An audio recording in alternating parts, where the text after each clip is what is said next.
pane nyaya dzakawanda dziri kuitika dzekuti vanhu vanenge vati bcause pamataura nyaya yekuti kuenda kumaperiurban kuri right ani mataura kuri bo but pane zvinhu zviri kuitika kumaperiurban zvekuzosvika pakuti vanhu vari kuvharwa kuvharwa kwacho vamwe vari kutengesera mastands vari 5 pa1 stand then vamwe vari kuzotengesera kutanga kuudzonzi hai papa pane tyoro. How do I make sure kuti stand yandakutenga handisi kutenga stand yakadako? Kana uchida kutenga stand iri kumaperiurban sezvanambotaura, you need to be aware of what we call the master plan.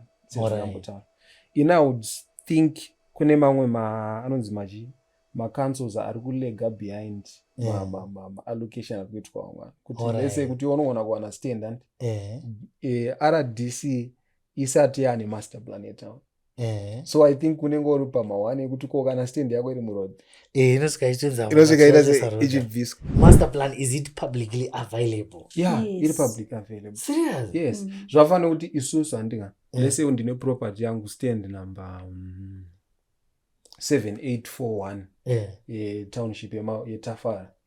Nongoenda kukanso ngoni ndikuda unotarisirwa stand 123 wobhadhariswa fee yacho maybe $50 utopiwa, ende paunotopiwa pacho unotonzikana uchida photocopyesa that section yauri kuda, or you can even say kuti handokumbira kungotora photo yepaka area kacho also for a soft copy back. I also think there's another thing in Zimbabwe chekuti people do not have that appreciation of some professions. Zvakamfanana nekuti munhu achida kuvaka. Sometimes someone might say panogona say I need your engineer, then I'll just take a builder. I will not involve engineer, ndongoita ndega nemabuilder. Ndoba unozotanga kuita zvinhu zvekuti zviri off ma-council limits nema-bylaws woita chinhu chekuzopwanyirwa. People of the internet, nhasi I'm excited ndauya nema-engineer, nhasi ndakaita kukombwa nema-engineer. So we are going to be discussing nyaya dzekuvaka dzimba. Idzi dzedze nyaya dzakakoshesesa. Vanhu vakawanda vari kuitirwa zvinhu zvakawanda zvakasiyana siyana. Vamwe vari kuti fanike you guys who are in the diaspora ndokuona muchichema muchitanzi ndakazotumira mari yangu ndikazopedzera ndazonzwa ai zvikazodii, kana kuti imba inovakwa zvakadhakwa, kana kuti imba iyoyo unogona kuona yaitova pane dzimwe dzandakaona dzimba dzinenge dzine matumbu unofamba nadumbu So thank you so much. You can introduce yourself, engineer. Thanks for the time that you've given us to come and explain some few things as you'll be asking them. Yes, I'm going to be asking. And you can introduce yourself. Yeah, my name is Tsitsi and I'm an engineering technician. Nice. Thank you so much. Right, so engineer, namene ndotanga kubvunzani pakati penyu muri tu. Inini ndatsvaka ndombotangira mumusha kanotangira kutaura.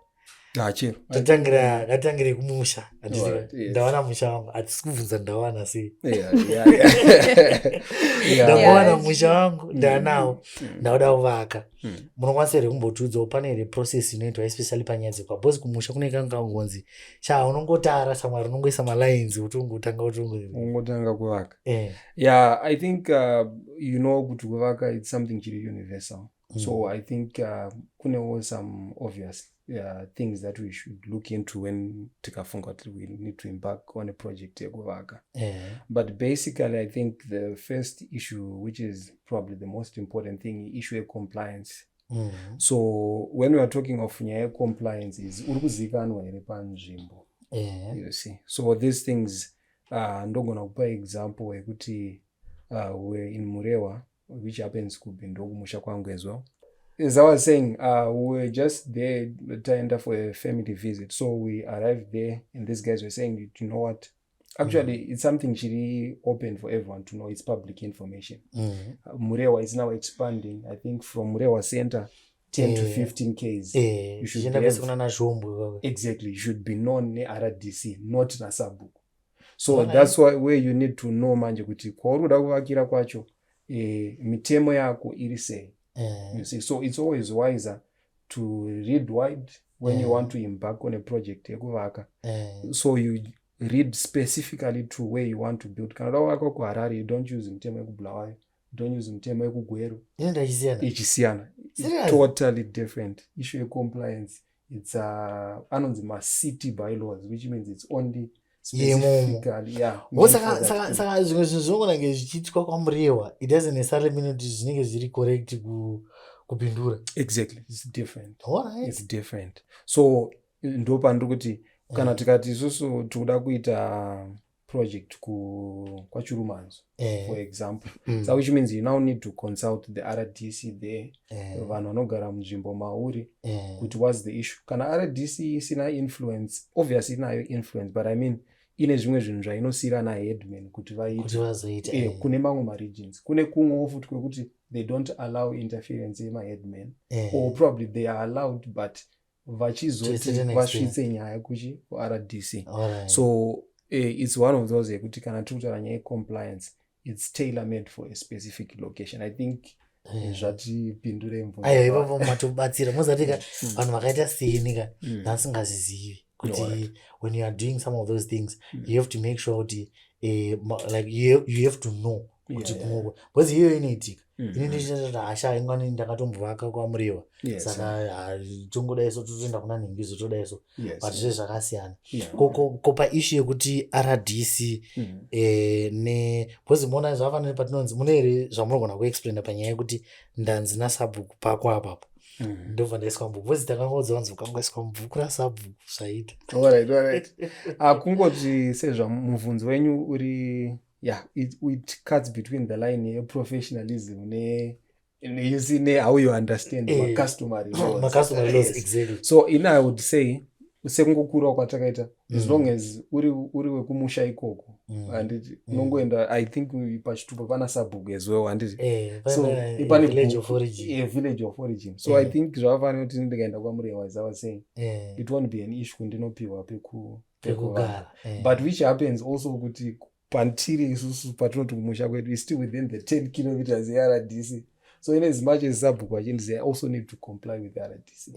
You understand? So saka ndikaenda kuna sabhuku ndapiwa nasabhuku kana kuti ndatonzoshuwa iba mukuru wangu anditi pakwapo kuti ndizoita compliance yamurutara because mozati pane pese pandiri kutaura nevanhu pane vamwe pari kuzonosvika kuti like pari kunosvikonoita tumatsurundundu here kana kuti ndingati pari kuzonoita vag zvekuti hapasi kunyatsocheka pane pari kunozongonorova chikesevi kuti sabhuku anditi ndakupinza mubhuku RDC sabhuku zvinonondangana papi apa how do I then get into RDC because ndikapinda muRDC which means ndapinda toti tapinda munezve like zvemutemo wenyika but kana tiri kuna sabhuku tichiri kucustomary I think yes mutemo because I think the constitution provides for both and this angu lawyer yes but I think and you know kuti kana uri mu a certain field kune information in yauri privilege to know so I would say kana tichiti uri muRDC there are what are called master plans dzinoitwa nematowns so kana tichiti master plan you will find kuti kana une plot you find kuti plot rako rinogona kutorowa subdivision netown council without your consent wotozoya kudza kuti you need to subdivide according to our plans. You get the sense. Saka kuti council inofushira inosikonofushira zvimwe zvinhu. Yes. Actually you now need stand yako yo it's jigsaw fitted within the plans yetown. Yes. So kana RDC ichinzi yani influence now it means RDC ndo yakudza kuti boundary rako raapo neapo zvasiyana nekwasabhuku I think kune anonzi madhundu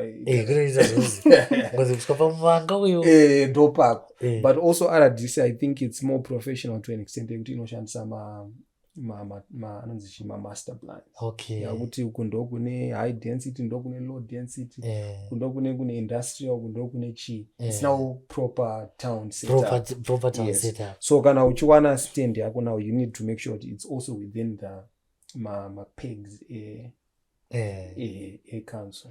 Plus I think I also think on the same note kuti kana wina sabhuku zviri pamutemo kuti kumusha kwenyu zviri pamutemo when sabhuku pavanokuisa mubhuku RDC painofunga kuti yakuita take over of a certain place sezvavari kuita for example yamapa yekwamurehwa vanotozviita zviri within boundaries dzemunhu wese kuti even sabhuku vacho vave involved. Vanhu vanga vari mubhuku imomo I think they are now coming on board vari kutotaura kuti kubva apa kusvika patanga tine vanhu vakati. Then ivo when they are making their master plan vari kuita master plan iyo according to information yagara itoripo nevanhu vari kugara ipapo vari kugara ipapo nasabhuku. Ndosaka vamwe vanhu achizonzi anenge aine pane umwe ndombona kuti anenge achinzi kana vasvika pamusha pake havasvika vachimuti havasvika vachingomuti ibva ipapo vanosvika vachimuti iwe papa takukompensata tokupa kana kuti 4 mastands handizvo ovanzi iye wozotanga uchizotengesera vanhu but zvezva under council. I've seen that happening kwamurehwa. Andakaona vanhu vachitonzi anenge aine 6 mastands kuti ku 6 mastands akavanazvanzi aiwa vanenge vakakompensatwa necouncil kunzi anzi ana nomasekamsenzi council inenge ifanira kuvapa mari or something but vanobva vati alright takuchikuti pamastands ipapa pamurugara istand yenyu tokupaiwo mamwe 3 or 4 because vanhu aya vanenge vaine minda unozati munda unenge wakatokura zvisingaiti. Saka you find kuti that same system iyoyo ndo inoshanda futi mumatown where a town kana yakuexpanda it then encroaches mumaplots evanhu and they are now forced to do subdivision of which selling now muridzi weplot ndiye anotengesa mari ndeyake madevelopments also anenge ari kumuridzi weplot. So it also applies sezvamuta kuti kana RDC pane that process handover take over inoitika. That is amazing and that is interesting. I think so many people are learning on this one. Because sure zvaka ndo panozonyaya dzekuzonzi kumaperi ebhini kana wakuzoda unotsinga make sure to wamwe vanoti enda mukatikati vamwe vanoti enda mudhuze.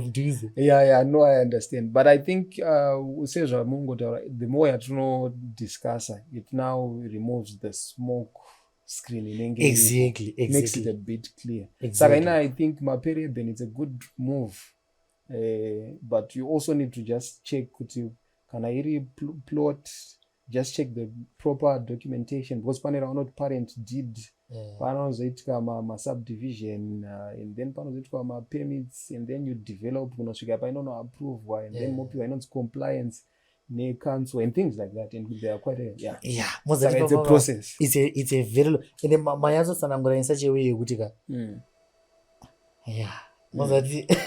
mozati chikuitika ka pane nyaya dzakawanda dziri kuitika dzekuti vanhu vanenge vati because pamatara nyaya yekuti kuenda kumaperi ebheni kuri right animatara kuri bo but pane zvinhu zviri kuitika kumaperi ebheni zvekuzosvika pakuti vanhu vari kuvharwa kuvharwa kwacho vamwe vari kutengesera mastands vari 5 pa1 stand then vamwe vari kuzotengesera kutanga kuudzonzi hai papa pane chikoro ndo yanachitaura yemaster plan. So how do you then make sure because onai ini ndaenda notenga stand yangu domboshaka kana kuti kudema ndine mari yangu ndobva ndakuzonzi 3000 anditi how do I make sure kuti stand yandakutenga handisi kutenga stand yakadako matara nyaya yemapepa. How do I then verify mapapers because I've heard kuti shosho munhu anenge atori nawo mapepa hanzi vanhu munozoona vanenge achizonzi vapwanyirwa kana kuti vaita seka munhu anenge atori nawo kana tikatengeserwa mastands 3-4 uyo anenge atori neyake bepa ririkutaura kuti ndepake uyo ane bepa rake uyo ane bepa rake it's true. How do I verify? Inini I would say I'm not answering to issue yekudema. Just an example, but I'm not answering to the example yedema. I want it to be clear. That is interesting. Guys, nyatsobatisisa haasitara nyaya yekudema and haasi kutaura nyaya yekudomboshaka kwatinoziva hapana nzvimbo yavarungotaura general discussion. So inini I would say kana uchida kuita uchida kutenga stand iri kumaperi ebheni sezvanambotaura you need to be aware of what we call the master plan sezvanambotaura ina I would think kune mamwe anonzi ma-councils ari kulega behind ma-allocation ari kuitwa vamwana kuti lese kuti unoona kuwana stand RDC isati yaane master plan yetown So I think unenge uri pama1 ekuti ko kana stand yako iri muroad inosvika ichitenza inosvika ichibviswa but sezvanambotaura kuti hatiziye council yakadaro. hapana yatikutomboziva. So I think what you would want is just to be sure of the master plan pekutanga kana ari master plan, is it publicly available? yeah Yes. iri public available. Serious? Yes zvafanira kuti isusu handinga let's say ndine property yangu stand number 7841 township yeTafara nongoenda kukanso ngoni ndikuda unotarisirwa stand 123 wobhadhariswa fee yacho maybe $50 utopiwa ende paunotopiwa pacho unotonzikana uchida photocopesa that section yauri kuda or you can even say kuti handokumbira kungotora photo yepaka area kacho also for a soft copy backup. Maybe unenge wanguwirawo nemunhu arimo but I'm saying kuti you can retrieve a master plan easily. It's not expensive. I think we're doing something for munhu anga ari kugwero sometime last week. I think vangu vachiti fee yacho it's about 20 or so. Or maybe munhu anga achindimhanyirawo chakandichaja 20. I'm not sure of the exact amount yegwero. But that is very, very interesting. Guys, I don't know if you knew that you can actually get master plan. I didn't know this. Yes, you can. For a specific point yauri kuda. Yeah, but unozatika usati $40 or $30 or $50 whatever amount. It's really exactly. It's far much better kuishandisa $40 wongomeka sure. Yes. Handiti panozozonzi papa pane demo chavarivambo. Yeah, it's true. So sezvamamuchitaura izvozvo you find kuti sezvanataura pekutanga kuti ma-RDC, ma-town council, ma-city council are different. So pese pawafunga kuita project you should have watingati ukama necouncil. Why? Because council inokuseva a lot. So zvanaita kuti let's say kuti kuziva kuti panapa ndo pane inonzi chi ndo pauri kuiswa pane fanwa nge pane chakati which means you are avoiding such place. Hey, manaka inini information ndozati inofanira kutobhadhariswa. Vanhu vanofanira kubhadhara. Because it saves a lot. Because sure.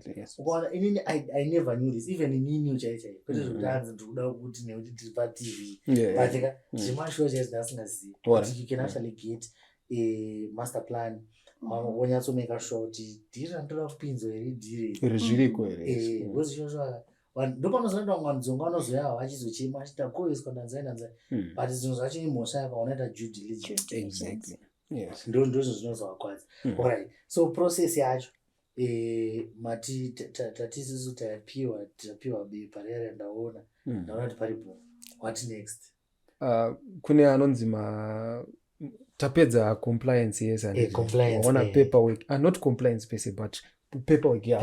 Yes, kungoona ungoti zvinhu zvauda kutenga zviriko here handizvo zvandiri. You have done your research in terms of pauda kuvaka and things like that. You are satisfied.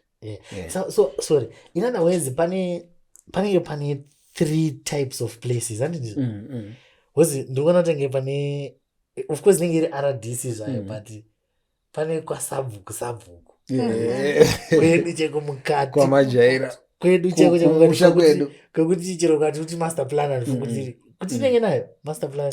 No pane ngongu story ndokwemadhunduru kakwana nchitara exactly whatever zvizikanwa sabhuku tisiti kuziva nasabhuku ubva wasongonodaidai kuna chief then zopera zvakadaro then kozoita tingati maperi urban anditi ndo atotaura tinofanira kumeka sure kuti vano zviri kuenderana anditi then kuchizoita matown exactly saa tokona kuti 300 ndizvozvo because tatichi sabhuku handiti RDC nekumaperi peri manje ndopakusangana RDC netown council ndopakunzi peri ndopekuti you find kuti let's say topa example kana ikubulawayo umguza pairusangana nebulawayo city council ndopaperi urban pacho saka padzinonosangana chii chinoitika iyi town inosvika inofushira ringirekeni normally town ndo inofushira RDC.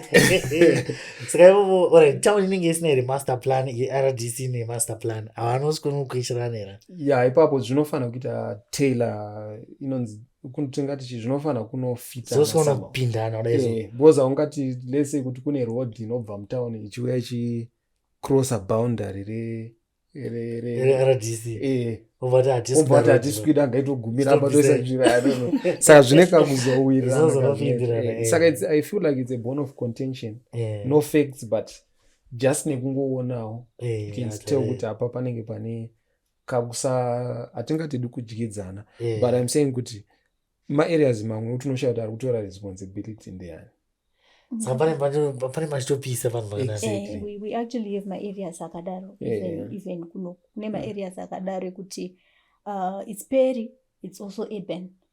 Town council city council rufanira ita take over but haisati yanzi yaita take over but inenge yaita take over saka kune kuita zvekuti ava vanenge vachiti ndekwedu ava vachiti ndekwedu saka iwo ukasvikotenga vanhu vakadaro nanopinda mawani ndopana chiti paipaika you really need to make sure kuti rdc yaura yakarongeka enough kunge yava nemaster plan. Hapana hapo isina kurongeka but I'm saying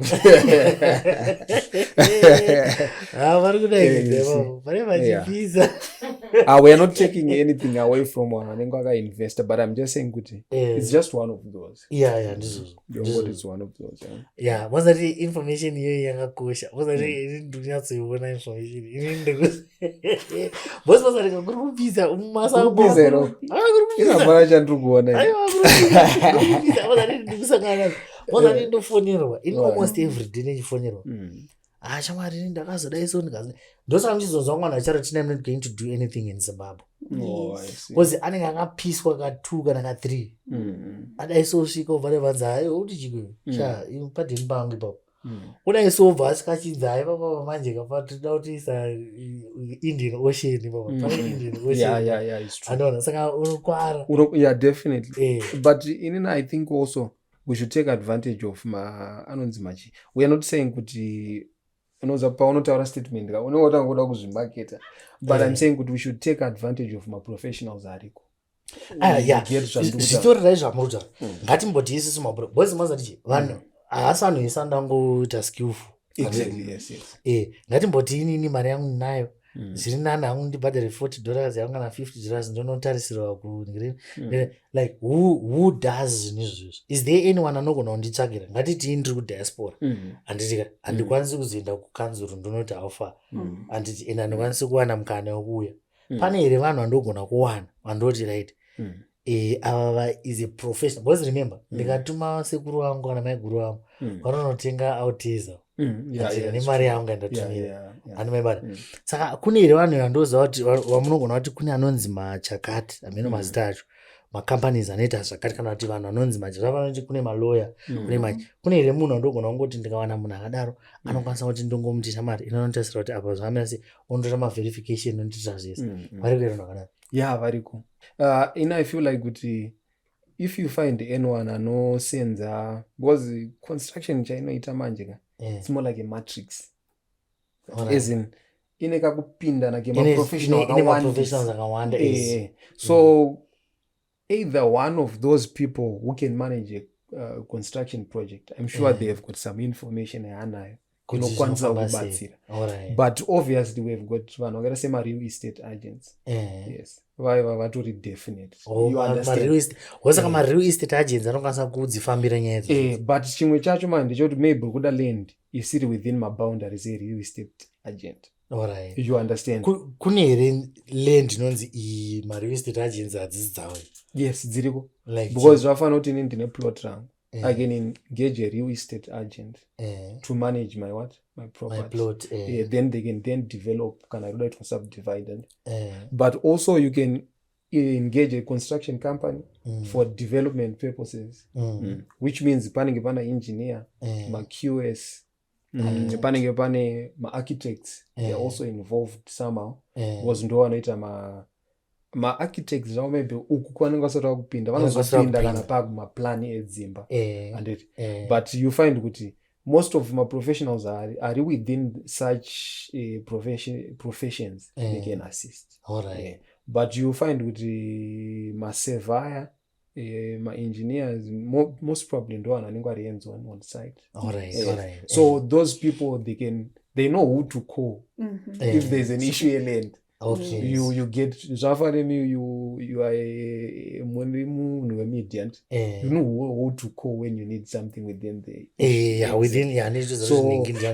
exactly. So kana usina maybe land yauri kuda isina real estate agent, you can call any profession, you can even go kucancel kwacho ikoko, and then kune maoffices ekuti unokwanisa kuenda, you can knock, guys we need assistance, they can assist you. Alright. But say kungoti maybe uri kure manje ndopekuti now we might need someone to be a middleman to assist. Alright.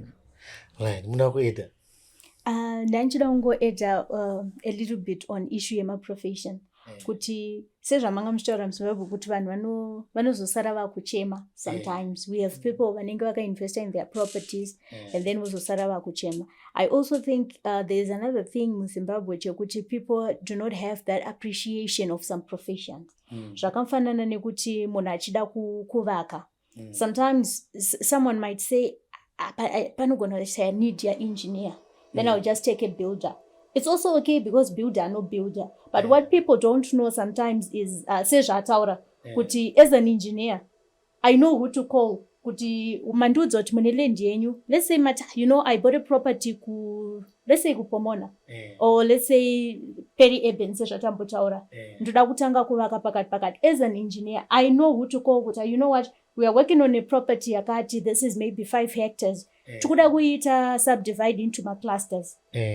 Someone in council might tell me no, that area maybe atsata kuita ma clusters out of that zone. Yes, maybe iri out of zone tokwanisa ngoita ma subdivisions. But you sometimes kana ukangofunga kuti I will do away nema engineer kana kuti maybe I will not involve engineer ndongoita ndega nema builder. Ndoba unozotanga kuita zvinhu zvekuti zviri off ma council limits nema bylaws woita chinhu chekuzopwanyirwa. But in the first place ukashandisa ma professionals kuti vakuitire some of these things, it becomes even easier and cheaper sezvamataura.